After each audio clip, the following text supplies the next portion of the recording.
स्थानीय लोगों का आरोप है कि दंगाइयों ने धार्मिक प्रतीक देखकर घरों को निशाना बनाया। जिन घरों के आगे तुलसी का पौधा था या फिर जिसके बारे में कंफर्म था कि यह हिंदू का घर है, आरोप लग रहा है कि उन्हीं पर हमला हुआ। लोगों ने घरों के अंदर से खुद वीडियो बनाए भाई, जिनमें हमलावर नारेबाजी करते हुए हमला करते दिख रहे हैं। एक बार रिपोर्ट देखिए।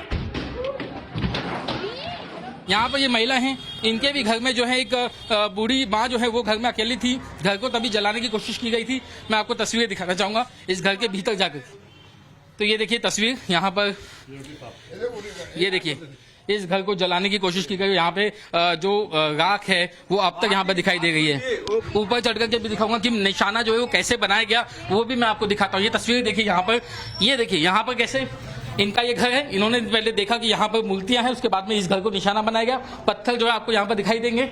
यहाँ पर टूटे हुए जो शीशे हैं वो आपको यहाँ पर दिखाई देंगे। और ये देखिए यहाँ पर ठीक सड़क से सटा हुआ ये इलाका है, ये मकान है, इसलिए ये देखिए शीशा जो है यहाँ पर ये तोड़ दिया गया। पत्थर जो है वो यहाँ पर फेंके गए।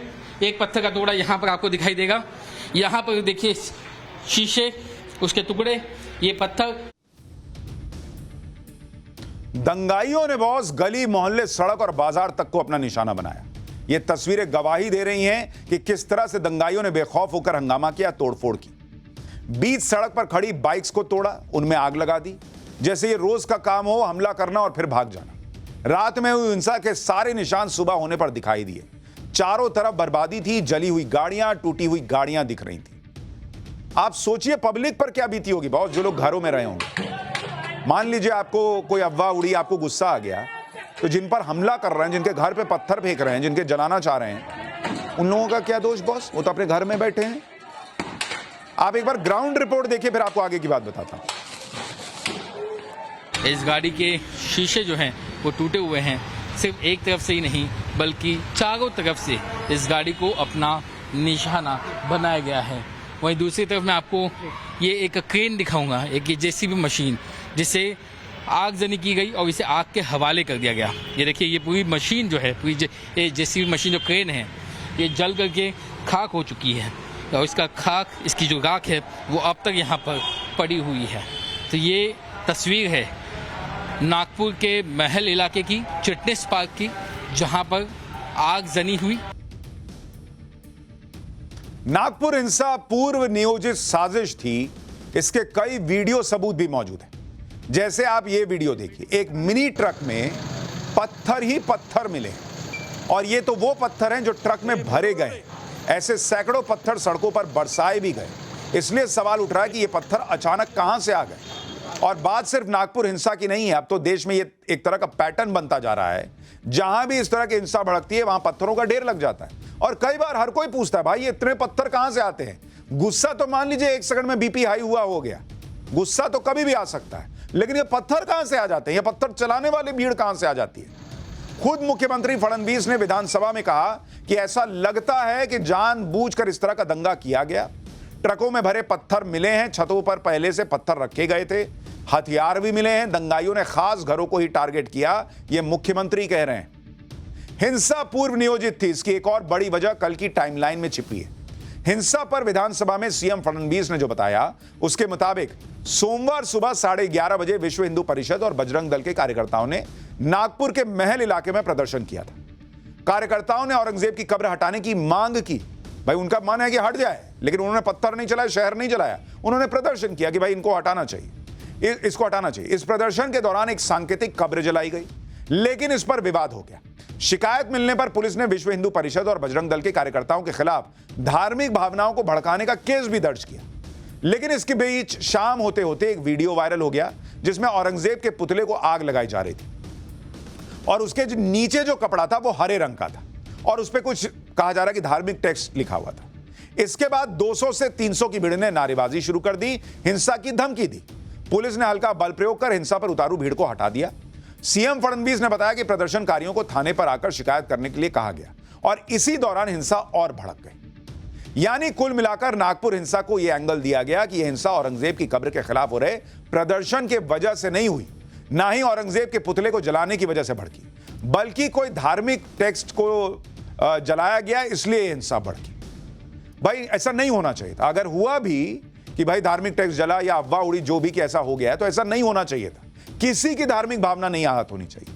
लेकिन होगा अगर मान लीजिए कर दिया किसी ने, तो उनका वीडियो दिखा के पुलिस से एफआईआर करा के केस ना करना था कि पूरा शहर जला देना तरीका है। एआईएमआईएम के अध्यक्ष असदुद्दीन ओवैसी भी यही तर्क दे रहे हैं और हिंसा को जस्टिफाई करने की कोशिश कर रहे हैं। एक बार असदुद्दीन ओवैसी को सुनिए, फिर बताता हूं कैसे ओवैसी धार्मिक टेक्स्ट को जलाने की बात करके खुद ही फंस गए। तो आपने क्या किया कि कुरान की जो आयतें हैं, जो वर्सेस हैं कुरान के, जो एक कपड़े पर लिखी जाती हैं, उसको आपने जलाया। और जब ये हरकत हो रही थी तो उसी वक्त जाकर मुकामी वहाँ के जो मुसलमान और हिंदू लोग थे, जाकर कंप्लेन किए डीसीपी को कि इसको रुकवाइए। देखिए ये जो कपड़ा है जिसपे कुरान करीम के आयतें लिखी हैं, वर्सेस लिखी है, मत करिए। जलाया गया, एक्शन नहीं लिए। उसके बाद शाम में ये सब चीज़ें हुई। मैं उसका कंडेम करता हूँ वायलेंस का, मगर इसको टोटल देखिए आप कि जो स्टेटमेंट्स एमिनेट हुए हैं, जो स्टेटमेंट दिए गए हैं मिनिस्टर्स की तरफ से, अभी भी दिए जा रहे हैं। भाई आप रूल ऑफ लॉ को फॉलो करिए ना। असदुद्दीन ओवैसी कह रहे हैं कि धार्मिक कंटेंट को जलाया गया और पुलिस ने एक्शन नहीं लिया, इसलिए हिंसा भड़क गई। बॉस, पहली बात तो यह कि मान लेते हैं कि धार्मिक टेक्स्ट को जलाने की हिमाकत हुई, तो क्या इसके लिए शहर को फूंक डालेंगे? दूसरी बात, जब दोपहर में पुलिस ने शिकायत के आधार पर एक्शन लिया था, बीएचपी और बजरंग दल के खिलाफ केस दर्ज किया था, तो फिर शाम को हिंसा क्यों भड़की? तीसरी बात, अगर धार्मिक टेक्स्ट को जलाने का गुस्सा था तो उसके खिलाफ शिकायत करनी चाहिए थी, जैसे दोपहर में की थी। और अगर पुलिस एक्शन नहीं लेती तो क्या भीड़ को हिंसा का लाइसेंस मिल जाएगा? क्या अगर पुलिस ने एक्शन नहीं लिया तो उसके बाद आप शांतिपूर्ण प्रदर्शन नहीं कर सकते थे? आप कहते भाई कि हम धरना दे रहे हैं, हमारी मांग नहीं सुनी जा रही। इसलिए यह थ्योरी मजबूत दिख रही है कि यह हिंसा जानबूझकर भड़काई गई। वीएचपी की तरफ से जो सफाई आई है उसमें कहा गया कि जिस हरे कपड़े को लेकर हिंसा की गई उस पर कोई धार्मिक टेक्स्ट नहीं था। एक बार वीएचपी के नेताओं को भी सुनिए वो क्या पक्ष रख रहे हैं। नहीं, पूरी जो खबर है वो निराधार है। कोई भी किसी प्रकार का आयात नहीं जलाई गई, ये निराधार खबर है। कब्र के ऊपर जो हरा कपड़ा रहता है वो कपड़े को जलाया है। आप लोगों को एक बार फिर से मैं बता देता हूँ कि सिर्फ हरे कपड़े को जलाया है, कोई आयात लिखा हुआ कपड़ा नहीं था। सुनियोजित तरीके से उन्होंने दंगे फैलाए हैं। दंगाइयों की भीड़ ने किसी को नहीं छोड़ा। जब हिंसा की खबर पर पुलिस पहुंची तो पुलिस पर भी हमला कर दिया गया। ये तस्वीरें देखिए आप। चिटनिस पार्क इलाके में जब पुलिस ने दंगाइयों को रोकने की कोशिश की तो दंगाइयों ने पुलिस पर भी हमला शुरू कर दिया। बड़े बड़े पत्थरों से पुलिस पर अटैक किया। आप देखिए पुलिस भाग रही है भाई, वो बाइक चलाने वाला हेलमेट पहन के पुलिस भाग रही है। हमलावरों ने चेहरे ढके हुए थे। हमले से बचने के लिए पुलिस वाले गली में पीछे की तरफ भागे। दंगाइयों के हमले में कई पुलिस वाले घायल हुए। एक डीसीपी पर कुल्हाड़ी से हमला किया गया।